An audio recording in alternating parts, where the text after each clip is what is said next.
Então, vamos começar com essa primeira conferência, Nossa Senhora do Carmo, a morte e o juízo particular. Então, nós temos uma jornada a respeito de Nossa Senhora do Carmo e uma jornada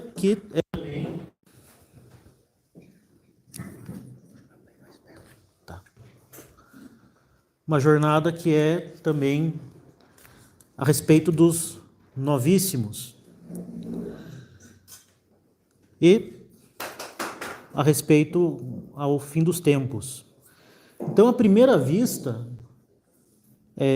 alguém poderia imaginar, como eu próprio imaginei ao ver pela primeira vez a programação, que se trata, de fato, de uma forma de falar de Nossa Senhora e dos novíssimos, como que achar uma desculpa para falar do nosso fim eterno. Mas, ao me aprofundar a respeito da devoção Nossa Senhora do Carmo, também falando dos demais padres, de fato, Nossa Senhora do Carmo está intimamente ligada à nossa eternidade, não somente pela devoção do escapulário, mas pelo seu próprio papel como padroeira, como patrona da ordem carmelita, bem como está intimamente ligada ao fim dos tempos, como vai tratar o Padre Pastor.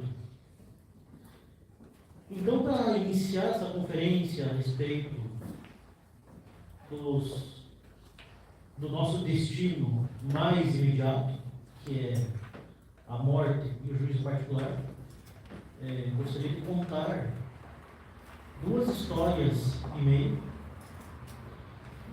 sendo que as duas primeiras eu presenciei. Inclusive, fiquei muito contente de ter pego esse tema, pois posso, de fato, contar essas histórias dentro de um contexto mais formal a respeito do tema a ser tratado. Então,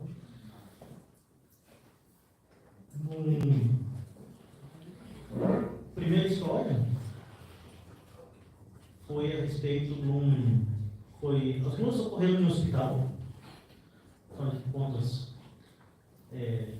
se refere à boa morte, né, de duas pessoas.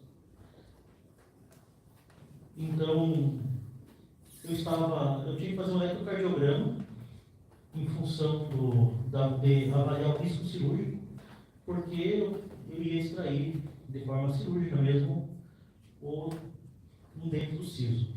Então, eu estou marcado um eletrocardiograma e no meio ao passar do tempo, né, eu vi que eu estava fazendo outros exames, eu vi que eu estava com uma apneia severa e que ele ia precisar fazer exames, começar a usar o CPAP, etc. E eu pensei, bom, uma cirurgia eletiva dentro do siso deixa de lado. Daí eu ia desistir de fazer esse eletrocardiograma. Minha mãe chega e fala, não, mas faz de qualquer forma. Quando você tem plano de saúde, por que não fazer? Faz. Daí resolvi obedecer a minha mãe, né? E, bom, vamos fazer esse eletrocardiograma. No dia que eu ia fazer o eletrocardiograma, eu recebi uma ligação do hospital que estava um aparelho de eletrocardiograma quebrado e que não ia dar para fazer naquele dia, que era para remarcar. Pensei, bom, acho que é melhor não fazer então. Mas decidi obedecer minha mãe e remarquei. Chegando no dia, estava marcado para as 14 horas, cheguei no hospital um pouco antes das 14, e demora 14, 14h30, 15 horas, 15h30. Já estava quase indo embora, quando soube que, na verdade, a cardiologista estava atendendo uma emergência cardiológica e que logo ela ia aparecer. Então, já tinha esperado bastante, esperava mais um pouquinho. Vou fazer o eletrocardiograma.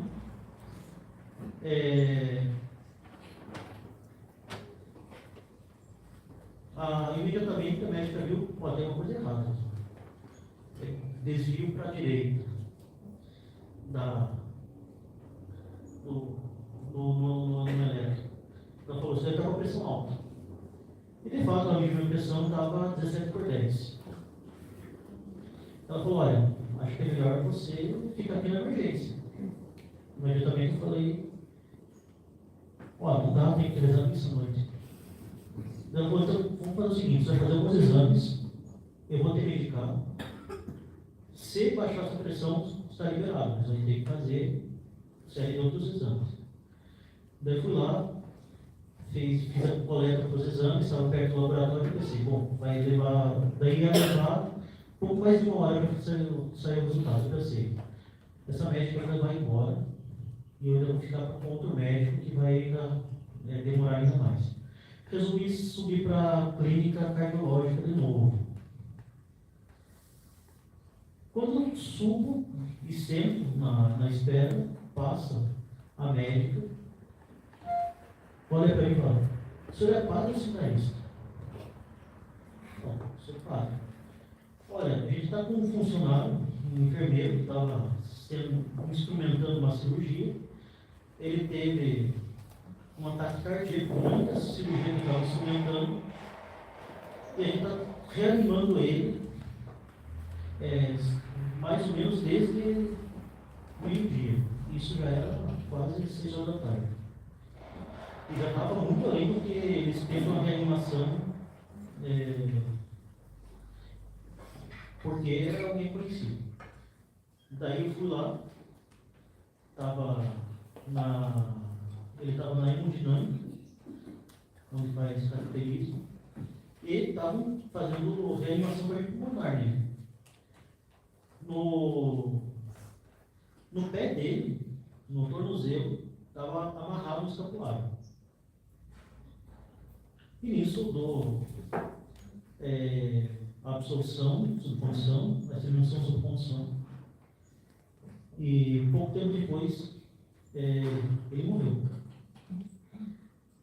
A quantidade de circunstâncias que concorreram para que ele pudesse ser um padre presente naquele momento é incrível. Se você for analisar a quantidade de fatos que concorreram para que isso acontecesse. Fatos remotos, desde eu resolver remarcar, não desistir de fazer o DEP, até mesmo de subir do laboratório para a clínica cardiológica e ainda a médica passar do meu lado e resolver pensar nisso. Uma outra historinha foi justamente, eu tinha poucos meses de padre, e pela primeira vez fui dar os sacramentos para o Senhor.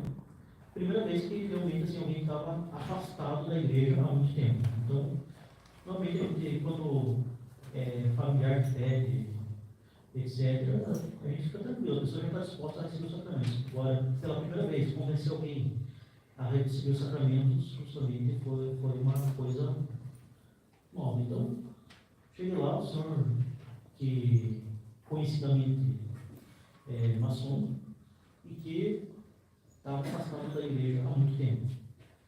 Ele era do sul, então teve um pouco de coisa assim que já deixava ele um pouco mais a respeito de falar, de onde vem, assim, conversar, deixava um pouco ele mais à vontade, mas ele não queria se confessar, não queria nada. E isso, fui conversando com ele e propus rezar algumas ave-marias. Daí ele disse, o senhor não quer receber uma bênção? Bênção é bom, né?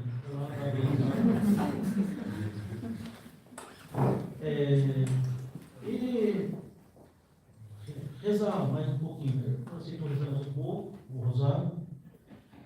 Daí, mas e receber a imposição do escapulário? Mas o que é escapulário? Eu falei, mal não vai fazer, né? Vai lá, recebe o escapulário. Daí fui rezando mais um pouco com ele. Daí essa visita tem mais de 2 horas. Assim. E no final, né? Eu já estava quase insistindo. Eu falei, mas você não quer realmente se confessar? Eu já fiz tanta coisa, né? Vamos fazer o serviço completo então. Foi lá, se confessou, dei a extremaunção, e daí ele estava bom, não parecia estar mal, não. Falei, bom, então amanhã eu vou trazer a comunhão para o senhor, vai comungar. Naquela noite ele morreu. Então, realmente aí é inegável a intercessão de Nossa Senhora, sobretudo pelo terço e pelo escapulário. Então, sobretudo, a gente pode mencionar. Bom, tem uma terceira historinha que eu ia contar, mas daí quando eu falei com o Leonardo, ele falou, padre, você já tem 2 histórias, deixa eu contar essa. Que é referente a São Simão só, então vou deixar para ele. Então, sobretudo pela devoção do escapulário, nós vemos uma Nossa Senhora do Carmo, pelo menos pela promessa do escapulário, está diretamente relacionada à nossa morte e ao nosso destino eterno. Então, nós temos essas realidades, né, esses novíssimos, que é a nossa morte e, imediatamente, seguindo-se a morte, o nosso juízo particular. Então, a morte, né, a separação da nossa alma e do nosso corpo, que é uma realidade que é inevitável. Não tem nada mais certo e, ao mesmo tempo, nada mais incerto do que a nossa morte. Isso nós podemos ter certeza. Todos nós vamos morrer. Mas quando, onde, como, nós não sabemos. Então, podemos dizer que é um momento verdadeiramente fatal. Ou seja, fatal não somente com relação que a gente vai morrer, mas que vai ser decisivo. Né? Não tem nada de mais relevante e mais decisivo para nós, pois aí começa a nossa eternidade. E é por isso que nós devemos justamente ter a nossa vida como uma preparação para a nossa morte, pois nós estamos preparando-nos para a nossa morte, nós estamos preparando a nossa eternidade. Tem um adágio famoso, né? Sic vita mores vita. Como a vida será a nossa morte. A gente vai morrer do jeito que a gente viveu. Então, a nossa morte vai ser o ápice de um combate que se desenrolou ao longo de toda a nossa vida. Um combate que começou antes mesmo de nós nascermos. Um combate que já se iniciou antes mesmo da criação do homem. O combate sobrenatural do demônio para sabotar a obra de Deus. Então, justamente, Lúcifer, com a sua recusa de servir a Deus, foi precipitado no inferno, e desde então o seu objetivo é sabotar as obras de Deus. Por isso, ele tenta nossos primeiros pais, Adão e Eva, no Jardim do Éden, e continua tentando o gênero humano para que as pessoas não tenham a recompensa, o prêmio, o qual ele foi privado. Por orgulho e por inveja, ele busca levar o maior número de almas consigo para o inferno. E assim nós temos esse combate pelas almas. Deus lutando pela nossa salvação e o demônio buscando pelas tentações, pelas suas ilusões, pelas suas mentiras, a nossa perdição. E assim nós chegamos a essa guerra entre a sinagoga de Satanás e a igreja de Deus. Nós chegamos a essa realidade apresentada por Santo Inácio como os dois estandartes: o estandarte de Deus e o estandarte do demônio. E essa guerra que ocorre entre os dois estandartes ocorre também no interior da nossa alma. Nós escolhemos um lado. Nós acabamos justamente escolhendo o lado do demônio pelo pecado mortal, preferindo as suas ilusões, os seus prazeres, ao invés do sumo bem, que é a nossa união com Deus. E esse combate vai atingir o seu ápice no momento da nossa morte. No momento da nossa morte, nós teremos as graças para justamente permanecer fiel a Deus, ou então para nos convertermos, nos arrependermos e fazermos um ato de contrição perfeito. E também teremos tentações para justamente desanimarmos, ilusões para desanimarmos. Eventualmente, se nós não tivermos uma vida boa, tentações de desespero, então vai ser um momento decisivo, um momento culminante dessa batalha pela nossa salvação. Por isso nós precisamos do socorro da graça, para que a graça nos fortaleça e para que nós possamos ter esta perseverança final tão necessária para a nossa salvação. E também por isso mesmo, como nenhuma batalha se vence de improviso, nós precisamos estar preparados para essa batalha, por uma vida piedosa, pela frequência dos sacramentos, por uma vida de oração e, sobretudo, pela devoção a Nossa Senhora. Devoção essa que é necessária para a nossa salvação.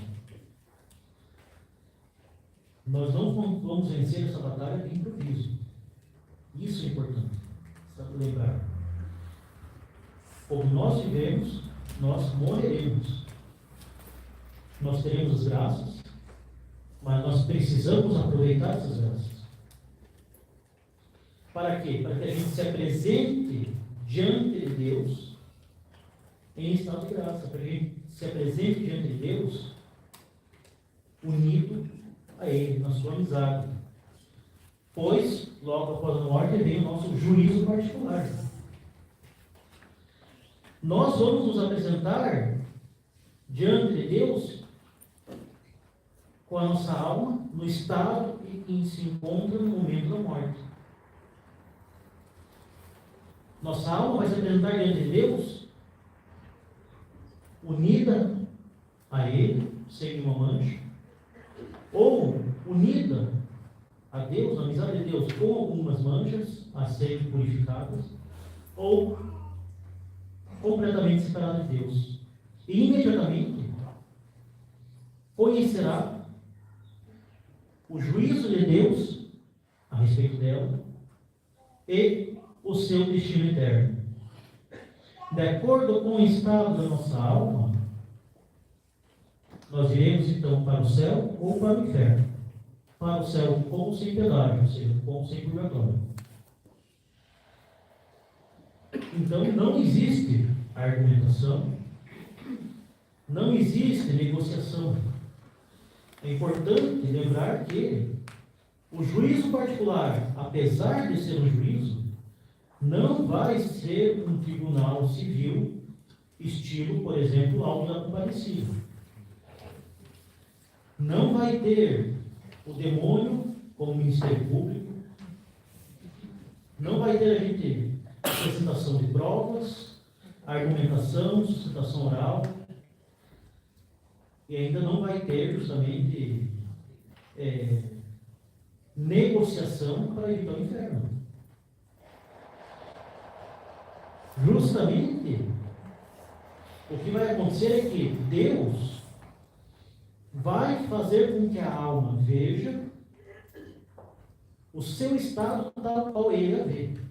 São Tomás de Aquino fala justamente de uma luz profética, em que Deus vai iluminar a nossa inteligência, dando-nos plena ciência do estado da nossa alma. E assim, nós mesmos, se nós estamos unidos a Ele, iremos em direção a Ele, ou se nós estamos separados dele, nós teremos socorro do nosso estado e também de Deus, e nos separaremos dele. E aqui justamente não existe essa dicotomia. Não é Deus que manda para o inferno, é a própria pessoa que caminha para o inferno. Ou então, Deus pega a alma e taca ela no inferno. Não tem essa dicotomia. Na verdade, às vezes, parece que se tenta eximir Deus de uma suposta culpa do inferno. Não é Deus que manda, Deus é bonzinho, Deus não manda ninguém para o inferno. É a própria pessoa que corre para lá. No entanto, e baseado justamente em visões nos santos, São João Bosco fala das almas que correm em direção ao inferno como fugindo de Deus. De fato, seria insuportável para a alma, em estado de pecado mortal, permanecer diante de Deus. De fato, a alma vê a radical incompatibilidade entre ela e Deus, e justamente a direção, a inclinação dela é se afastar o máximo possível de Deus. E podemos dizer justamente o que uma alma condenada queria ser aniquilada, pois a sua própria existência depende de Deus. No entanto, isso ocorre através de um juízo objetivo de Deus, que revela a ela o estado em que ela se encontra. E esse destino é eterno. Não há mudança após a nossa morte. Não há possibilidade de méritos após a nossa morte. O estado da alma na nossa morte, ele é fixo. Ele não muda. Por isso, toda graça que nós temos vale para morrermos bem e nos apresentarmos bem diante do nosso justo juiz.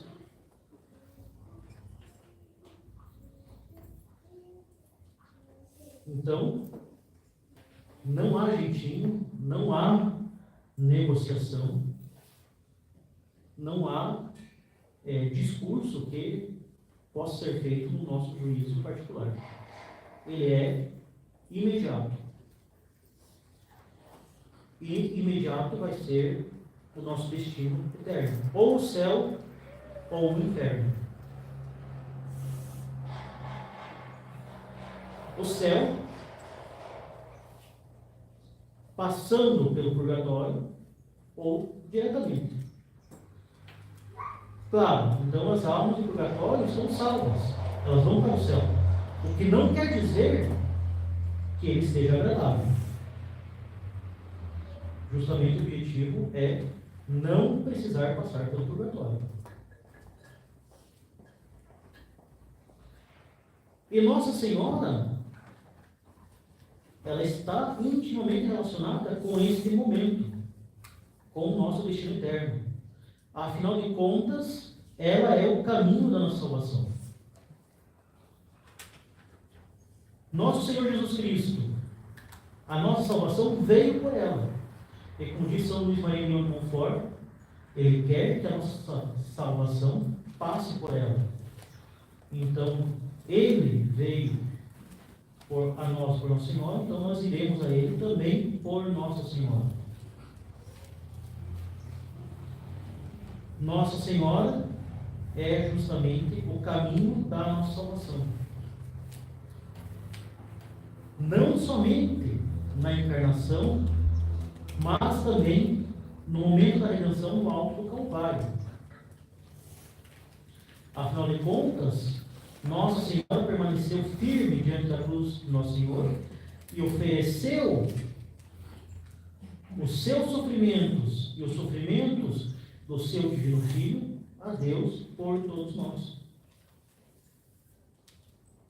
Ela, justamente, é a medianeira de todas as graças. Todas as graças passam por ela. Afinal de contas, a graça das graças, Nosso Senhor Jesus Cristo passou por ela. E ela é a corredentora. Ela é a criatura que mais perfeitamente se uniu à obra da redenção. E por meio dela e do oferecimento dela, Nosso Senhor Jesus Cristo, o novo Adão, se tornou o modelo da nossa natureza regenerada pela graça. Nosso Senhor Jesus Cristo é verdadeiramente homem, homem perfeito, mais perfeito dos homens. E assim, ele merece em sua humanidade todas as graças necessárias para regenerar a nossa humanidade corrompida pelo pecado.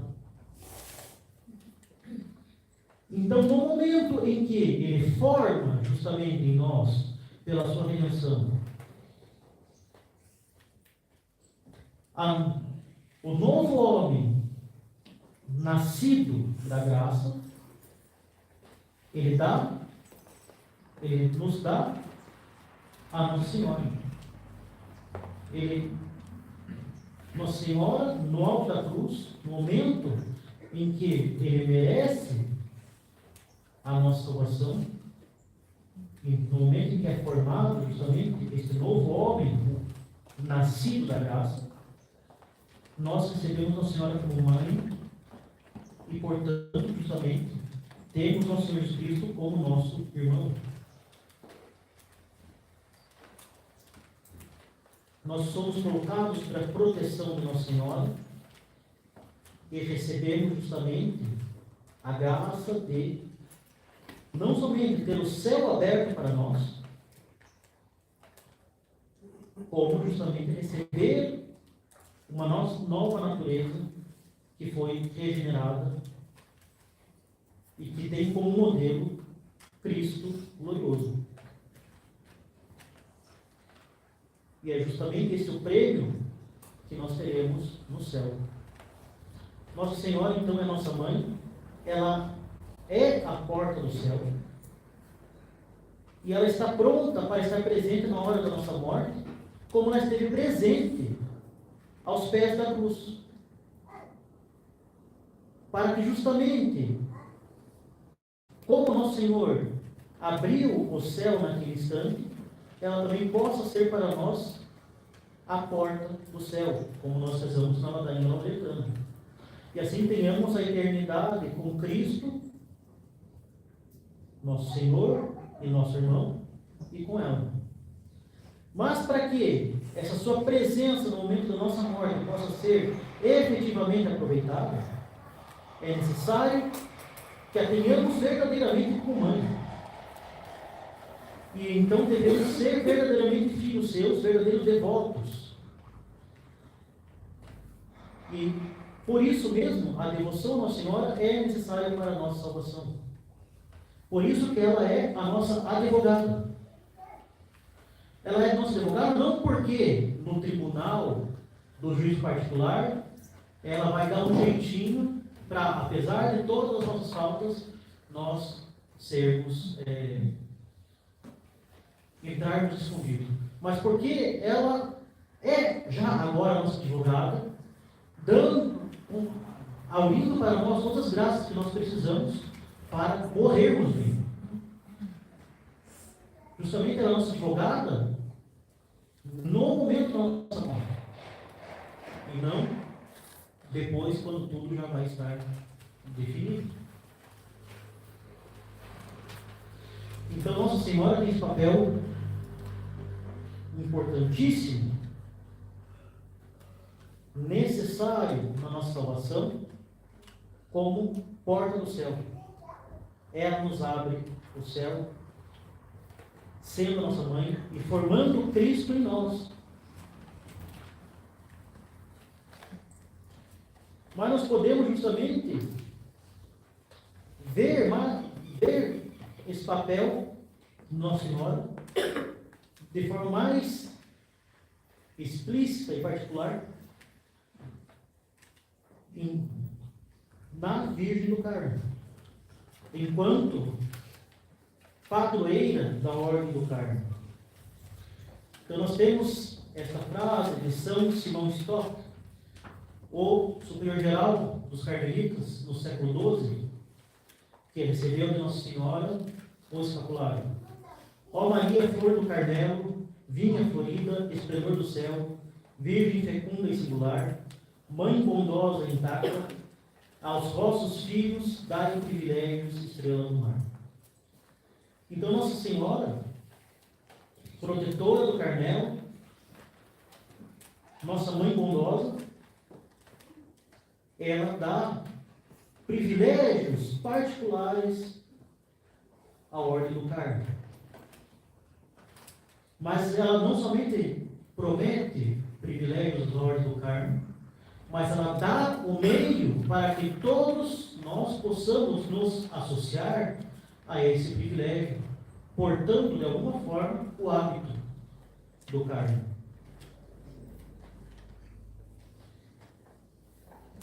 E esses privilégios que ela dá estão intimamente ligados ao momento da nossa morte.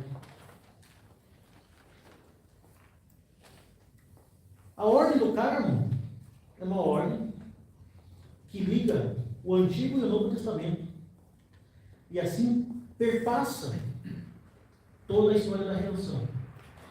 E como diz São Roberto Bellarmino, ela pode-se dizer seguramente que ela terá um papel a ser exercido até o momento do juízo universal. Afinal de contas, o seu fundador, Santo Elias, dizem inúmeros padres e doutores da Igreja, terá um papel nesse momento do juízo universal. Essa ordem tem seu início com Santo Elias, no Antigo Testamento, que começou a morar com seus discípulos no alto do Monte Carmelo para ali ter uma vida contemplativa. E assim, os habitantes, discípulos de Santo Elias, permanecem, através das gerações, nesta vida contemplativa no Monte Carmelo, até receberem o Evangelho e se tornarem cristãos, e continuarem como cristãos a sua vida eremítica, até terem de fugir para a Europa em função da tomada da Terra Santa. E esta conexão que perpassa toda a história da redenção, até o juízo universal, como vai apresentar o padre Pascotto,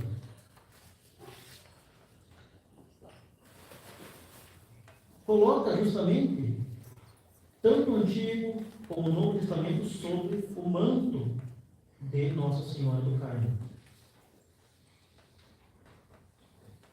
Lembrando justamente que, de acordo com os padres da igreja e os doutores, nós teremos, no fim dos tempos, Santo Elias e Enoque como as testemunhas do Apocalipse. Elias representando a lei mosaica e Enoque como representante do período, anterior à lei mosaica. Elias para ser testemunha diante dos judeus e Enoque para ser testemunha diante dos pagãos. Mas, justamente, essa ordem, que tem uma especial predileção de Nossa Senhora do Carmo, então pode ser ligada à mulher mencionada ao longo de toda a Escritura. Desde a promessa feita aos primeiros pais do advento do Salvador, até passando pelas menções feitas por Nosso Senhor Jesus Cristo, mulher, eis aí teu filho, que há entre mim e ti, mulher, até a mulher revestida do sol, citada por São João no Apocalipse. Ou seja, a mulher que esmaga a cabeça da serpente, que tem a lua aos seus pés e que nos protege como mãe e que é a medianeira de todas as graças que nós recebemos. A mulher que é justamente o caminho que nos deu a salvação e pelo qual nós retornaremos para Deus. Então, Nossa Senhora, enquanto protetora da Ordem do Carmo, presente desde o início, durante e até o fim dos tempos, vela particularmente para a salvação dos seus filhos. E para que essa salvação chegue a todos os seus filhos. E por isso, ela nos dá a sua própria veste. Isso é importante. Ela não dá para São Simão Stock uma veste qualquer. Vocês vão vestir isso. Mas ela dá a São Simão Stock a sua própria veste, o seu próprio hábito. E o escapulário de Nossa Senhora do Carmo traduz muito bem o quanto Nossa Senhora é o caminho da nossa salvação, o quanto ela é a porta do céu e, justamente, o quanto ela vela por nós. Como disse, no século XII, os carmelitas foram expulsos do Monte Carmelo e encontraram muitas dificuldades na Europa. De forma que os carmelitas passavam a temer que eles viessem a acabar. O superior geral, São Simão Stock, começou a recorrer a Nossa Senhora sem cessar, pedindo que protegesse os carmelitas, não deixasse morrer a ordem.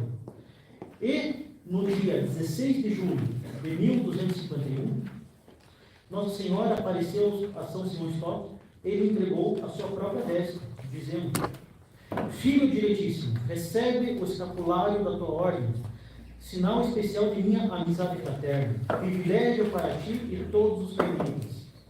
Aqueles que morrerem com esse escapulário não padecerão o fogo do inferno.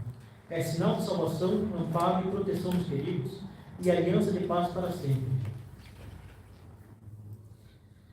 E desde então o escapulário passou a fazer parte do hábito dos carmelitas. E mais tarde, Nossa Senhora apareceu ao Papa João XXII, dando ainda o privilégio sabatino de retirar, em determinadas condições, a alma do purgatório no primeiro sábado após a morte. Então nós temos essas duas promessas. Primeiramente, a promessa da salvação eterna, cuja condição é morrer usando o escapulário. Em seguida, o privilégio sabatino, ou seja, a libertação da alma do purgatório no sábado seguinte à morte. E para esta segunda promessa é necessário usar constantemente o escapulário, guardar a castidade segundo o próprio estado de vida e cumprir a penitência que foi imposta pelo sacerdote no momento da imposição do escapulário. E aí, justamente, é importante lembrar que não basta simplesmente colocar o escapulário no pescoço, mas é necessário que ele seja imposto por um sacerdote segundo o rito de imposição. Então, esse escapulário, esse pedaço de tecido marrom, é a própria veste de Nossa Senhora. Então, vestir, usar o hábito, usar o escapulário, significa justamente revestir o hábito de Nossa Senhora. Significa procurar imitar as suas virtudes. Como Eliseu, discípulo de Santo Elias, recebeu, quando este foi arrebatado para o céu, um pedaço do manto de Santo Elias, e assim recebeu as suas virtudes. E por isso mesmo que São Paulo afirma que nós devemos nos revestir de Cristo, ou seja, imitar as virtudes de nosso Jesus Cristo. Então, utilizar o escapulário deve significar o desejo de imitar as virtudes de Nossa Senhora. Mas não é simplesmente portar o escapulário, mas portar piedosamente o escapulário. Então, o escapulário não é um amuleto, não é superstição. A gente deve se lembrar sempre, sic vita mores vita. Da forma com que a gente vive, a gente vai morrer. Então, a promessa de Nossa Senhora é para quem portar piedosamente o escapulário. Afinal de contas, não há nada que garanta que uma pessoa que teve uma vida ímpia vá de fato morrer com o escapulário. Afinal de contas, quem tem uma vida ímpia não vai justamente se preocupar com uma devoção à Nossa Senhora. Muito provavelmente vai sumir o escapulário, vai perder o escapulário, não vai continuar usando.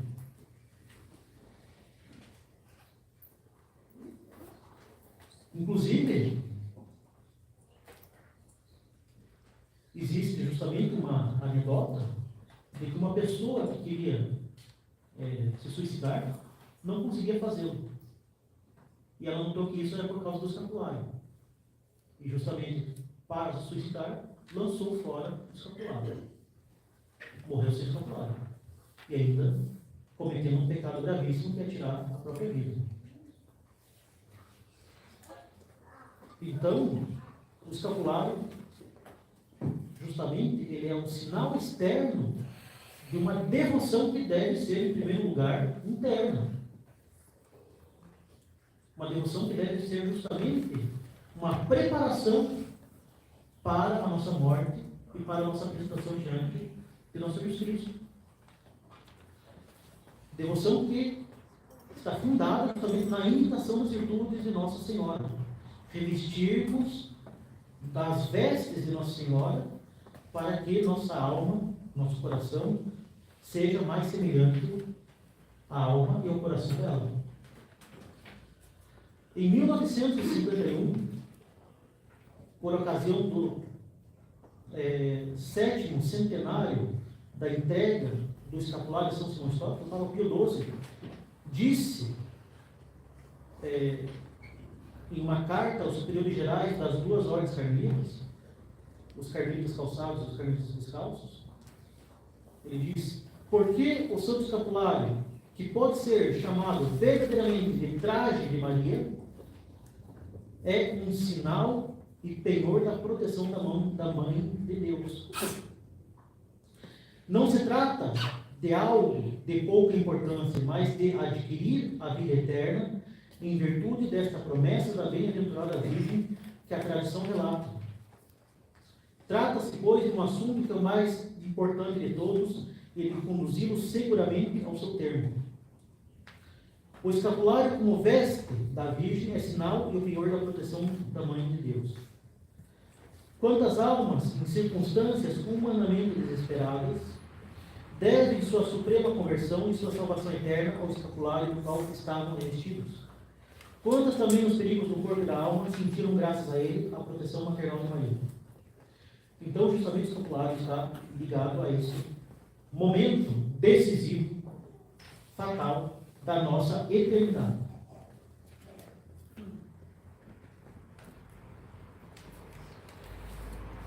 E 50 anos depois,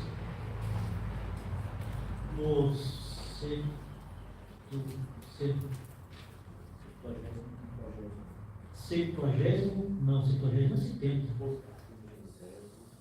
7º centenário e meio da entrega do escapulário a São Simão Stock, o Papa João Paulo II afirmou também uma carta às 2 ordens carmelitas. O escapulário é essencialmente um hábito. Quem o recebe é agregado, num grau mais ou menos íntimo, à Ordem do Carmo, dedicado ao serviço da Virgem para o bem de toda a Igreja. Duas são as verdades evocadas pelo sinal do escapulário. De um lado, a constante proteção da Santíssima Virgem, não só ao longo do caminho da vida, mas, sobretudo, no momento da passagem para a glória eterna, e de outro, a consciência de que a devoção para com ela não pode limitar-se a orações e tributos em sua honra, em algumas ocasiões, mas deve se tornar-se verdadeiramente um hábito. Então, um hábito é a veste que os religiosos usam. Os religiosos têm uma regra. O hábito faz parte dessa regra.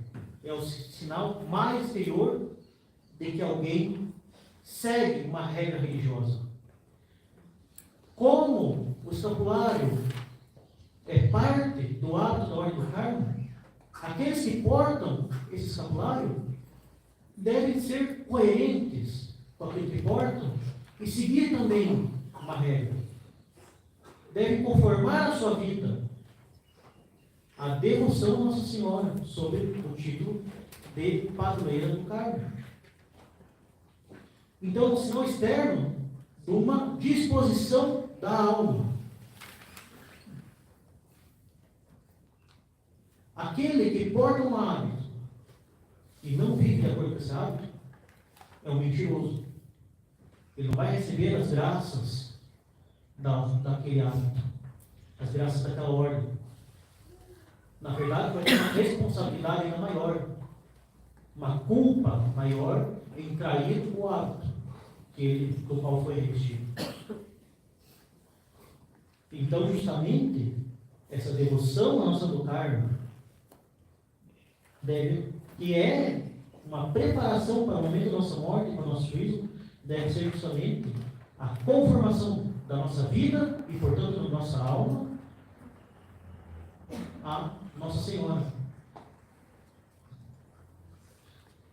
Então, a devoção à Nossa Senhora do Carmo, que é tão particularmente materializada, externalizada na devoção no seu escapulário, deve nos levar a revestir-nos de Maria Santíssima e assim conformar-nos a Cristo por meio dela. O padre carmelita Gabriel de Santa Maria Madalena diz no seu livro La Vie Intérieure, a Vida Interior, se não me engano deve ter uma lojinha. Ele diz: ó Maria, formosura do Carmelo, tornai-me digno da vossa proteção. Revesti-me com a vossa veste, sede a mestra da minha vida interior. Então, justamente, Nossa Senhora é mestra da vida interior. Isso é muito interessante. Afinal de contas, a Nossa Senhora do Carmo é a primeira padroeira de uma ordem contemplativa. Ela formou justamente eremitas contemplativos no Alto do Carmelo. A Santíssima Virgem, prossegue Padre Gabriel de Santa Maria Madalena, é a mãe que nos reveste de graça, que toma sob a sua proteção a nossa vida sobrenatural, até garantir o seu pleno desabrochar na vida eterna. Ela é a toda pura, cheia de graça desde o primeiro instante da sua conceição. Toma as nossas almas manchadas pelo pecado e, com um gesto maternal, lava-as no sangue de Cristo.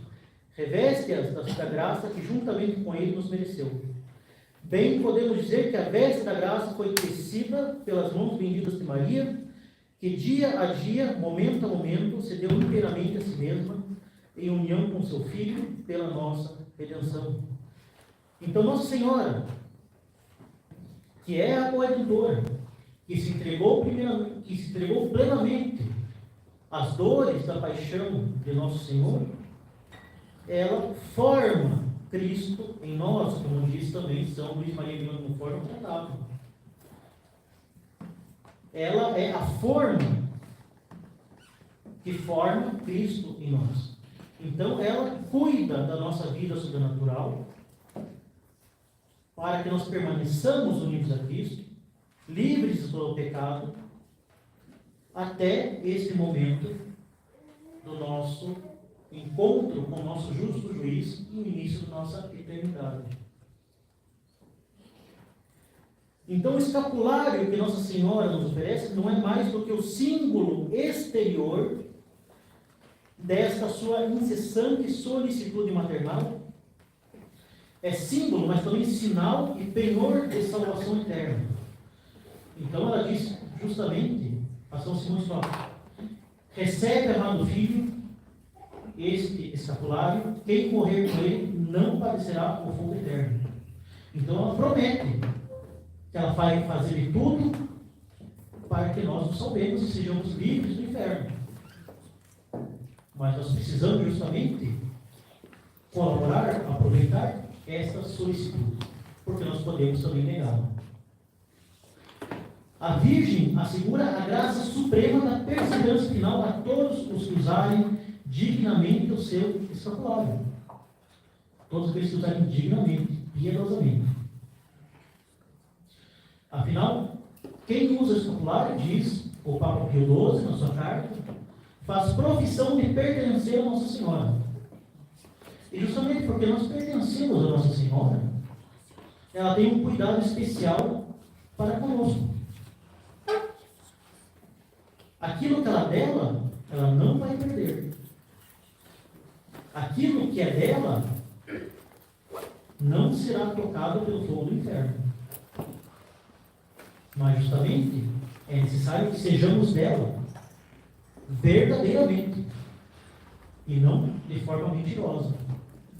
Nós devemos ser dela internamente, na nossa alma, no nosso coração, para que ela justamente vele por nós e nos livre do fogo eterno. E justamente ela, formando a nossa vida sobrenatural, Nossa Senhora do Carmo é mestre da nossa vida interior. Ela quer que nós sejamos muito mais semelhantes a ela, no coração e na alma, do que no hábito exterior. Então, se nós penetrássemos na alma de Nossa Senhora, nós veríamos a inumerável quantidade de riqueza, de beleza e de graça que se produziu na sua vida interior. Ela guardava tudo aquilo que Nosso Senhor fazia, dizia em seu coração e meditava dia e noite. Então ela tinha uma vida de recolhimento, de oração e de ininterrupta doação a Deus, de contato contínuo com Nosso Senhor.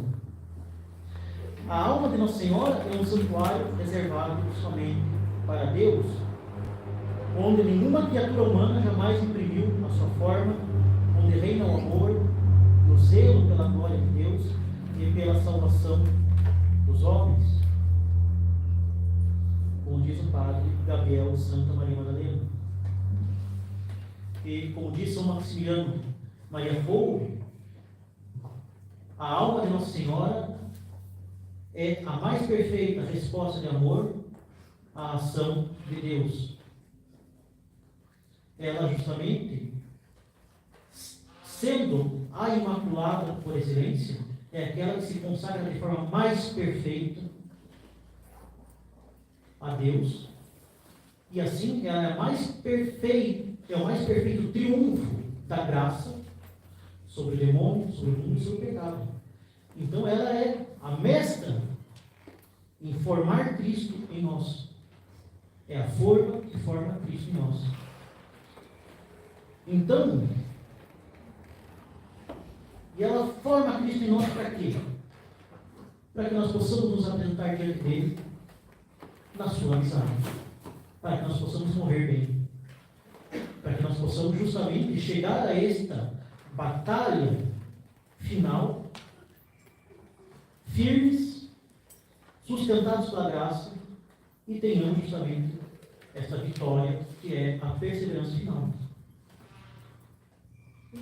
Então essa devoção à Nossa Senhora do Carmo é evidente, está ligada aos nossos novíssimos, não somente pelas promessas da Virgem do Carmo, mas sobretudo de forma iminente, por como essa devoção visa conformar-nos a Cristo por meio de Maria, para que nós nos apresentemos bem armados das armas da graça no combate final de nossa vida.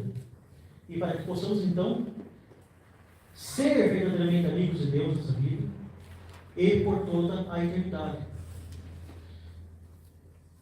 Então, justamente, nós devemos ter essa devoção à Nossa Senhora do Carmo, que Nossa Senhora ela mesma quis estender, não muito além das fronteiras da Ordem Carmelita.